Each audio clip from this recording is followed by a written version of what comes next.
자, 이번 시간은요. 행정사 실무법에서 행정심판에서 아, 나올 만한 집행정지 그리고 거부처분입니다. 이건 이제 1차 할 때도 물론 공부를 했지만 이해가 생각보다 어려워요. 그래서 이번에 사례를 통해서 집행정지에 대한 이해, 거부처분과 집행정지에 대한 관계, 거부처분의 경우에 집행정지가 가능한지 이런 것들 정리하도록 할게요.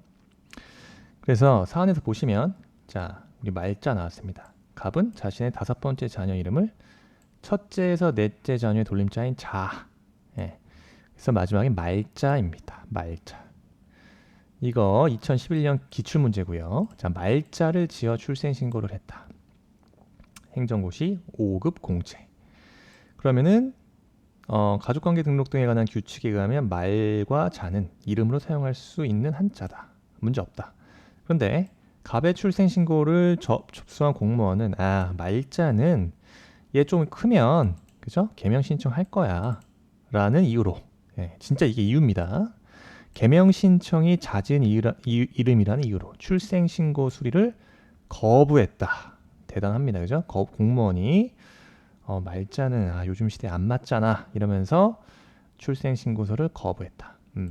그래서 의뢰 이 수리 거부, 공무원이죠. 수리 거부 행위가 행정심판의 대상이 되는지 검토하라 이겁니다. 그 다음 두 번째로 이 의뢰 수리 거부 행위에 대해서 행정심판법상의 집행정지가 가능한가. 이게 객관식이면 뭐 쉽게 풀리죠. 거부 처분인 경우에는 집행정지가 가능하다, 가능하지 않다. 우리 판례 입장이죠. 거부 처분에 대한 집행정지 신청은 실익이 없다 라고 판시한 바 있죠. 그 이유는 자, 거부 처분의 경우 처분의 효력이 설령 정지된다 하더라도 처분이 없었던 것과 같은 상태를 만드는 것에 지나지 않기 때문에 그죠? 이런 경우 행정청에 대해서 어떤 처분을 명하는 적극적인 상태를 만들어내는 경우를 포함하지 않는다. 따라서 거부 처분인 경우에는 집행정지의 신청의 실익이 인정하지 않았습니다. 그래서 1번 지문은 쟁점 뭐예요? 거부 처분이다.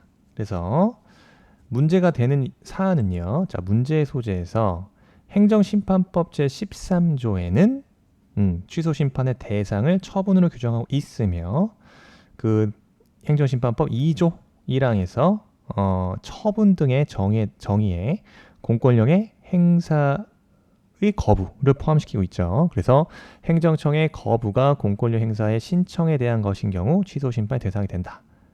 그런데 우리 판례는 거부 처분의 성립 요건으로서 요 법규상 또는 조리상의 신청권을 필요로 하고 있다. 입니다. 그래서 거부 처분의 성립 요건이 문제가 되죠. 그래서 신청한 내용이 공권력 행사여야 된다. 그죠?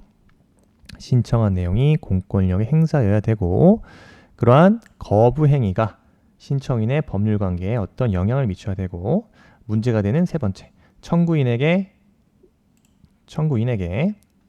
그 특정 행위를 할 수 있는 법규상, 조리상 신청권이 있어야 되는 거예요. 신청권. 우리 판례 입장 하나 정리하자 이거죠. 판례 입장.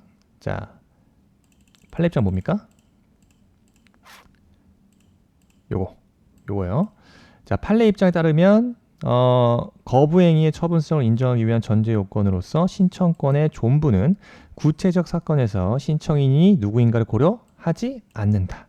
따라서 관계 법규에서 일반 국민에게 그러한 신청권을 인정하고 있는가를 살펴서 어떻게 추상적으로 결정할 뿐이다. 다른 말로 뭐죠?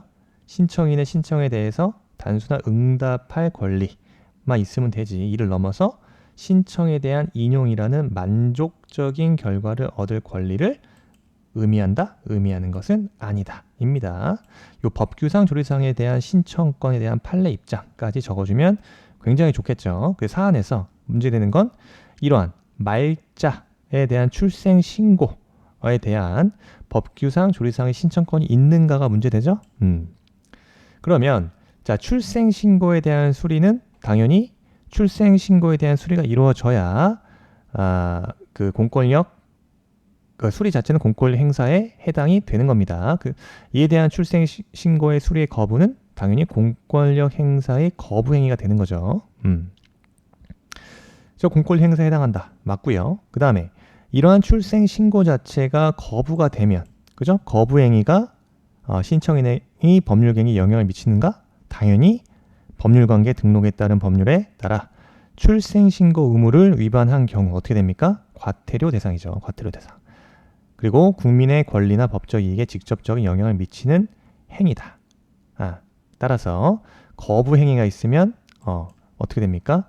법률관계에 영향을 미치는 거죠. 또한 가족관계 등록 등에 대한 법률에서 출생신고에 대해서 명시적 규정을 두고 있다. 따라서 갑에게는 출생신고에 관한 법규상, 조리상의 신청권이 인정되는 겁니다. 따라서 출생신고에 대한 그 수리 거부 행위는 뭐가 되는 거예요? 처분이 되는 거죠. 처분. 그다음 두 번째, 행정심판법상의 집행정지가 가능한지. 요게 문제가 되는 겁니다. 자, 집행정지 잘 정리해야 돼요. 개념, 집행정지. 요건 중요하죠. 집행정지에 대한 개념이요. 자, 집행정지가 뭐다?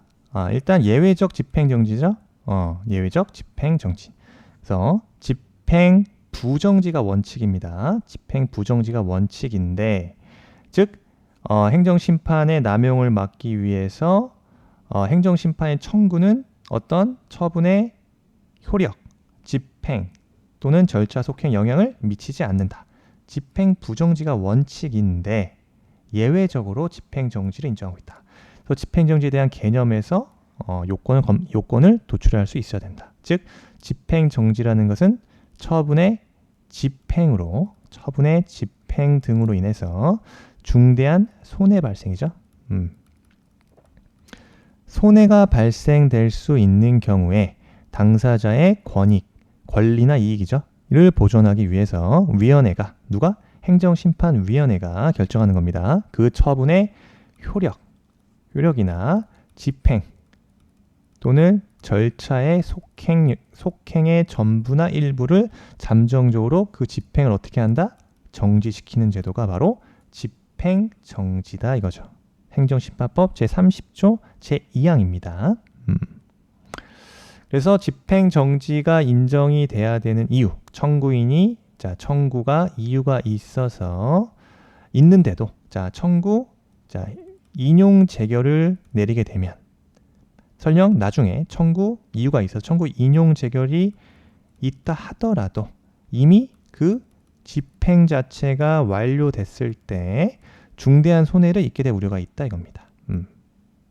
집행 자체가 완료돼서 중대한 손해를 입게 될 우려가 있다. 따라서 집행 정지를 인정할 필요가 있다. 예외적으로 집행 정지를 행정심판법상 인정하고 있다 이겁니다. 그래서 요건 하나하나가 중요하다. 집행 정지는 요건을 잘 적어줘야 돼요. 그래서 첫 번째 요건이 뭐다?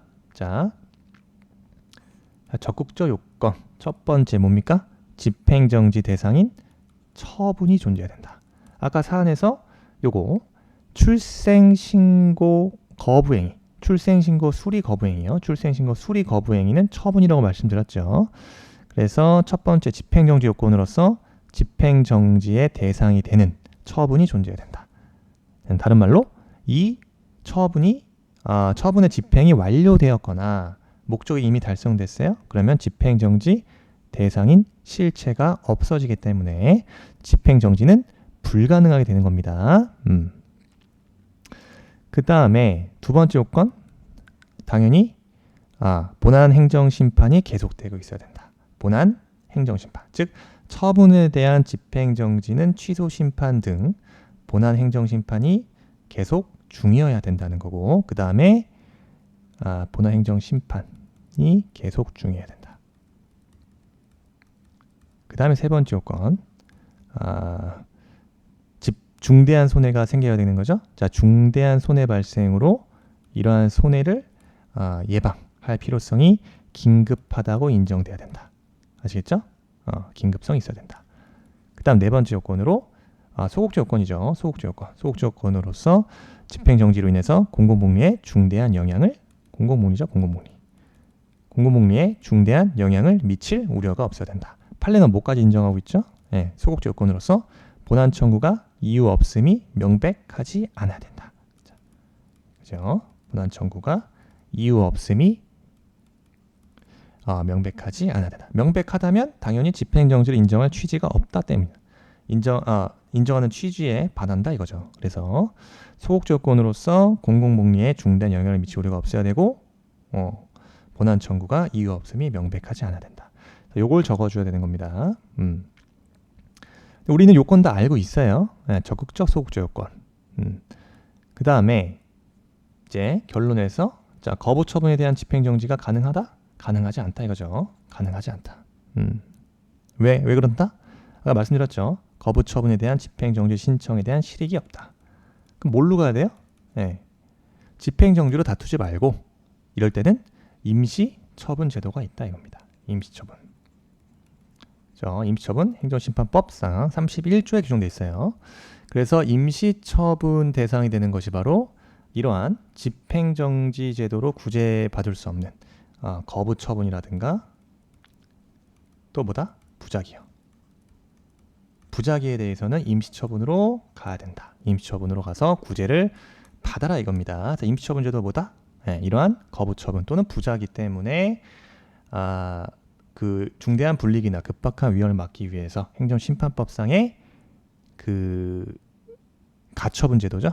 가처분 제도. 행정심판이 말하는 가구제 제도다. 그래서 그러한 급박한 위험을 막기 위한 소위 임시처분, 임시지위를 정해야 된다. 그래서 임시처분 같은 제도로 가야 된다. 입니다. 그래서 여기서 적어줘야 되는 것은 거부처분에 대한 집행정지에 대한 실익이 없다 이겁니다. 거부처분에 대한 집행정지는 그 실익을 인정할 수 없다. 왜 그렇다? 우리 판례 입장이죠. 거부처분의 경우 처분의 효력 자체가 정지된다 하더라도 그 처분이 없었던 것과 같은 상태를 만드는 것에 지나지 않는다. 그럼 뭐가 있다? 그 처분이 없었던 것 같은 상태를 만드는 것에 지나지 않기 때문에 그죠? 어떻게 보면 처분 자체, 거부처분 인 경우에는 처분이 없었던 것 같은 상태이기 때문에 행정청에 대해서 어떤 처분을 명하는 적극적인 상태를 만들어내는 경우를 포함하지 않기 때문에 그렇기 때문에 거부처분에 대해서는 집행정지를 구할 실익이 없다. 이렇게 기출됐기 때문에 자 거부처분, 자 집행정지, 뭐 임시처분까지 여러분 개념적으로 이해를 하고 있으면 이런 사례들 나오면 잘 적용하시면 되겠습니다. 감사합니다.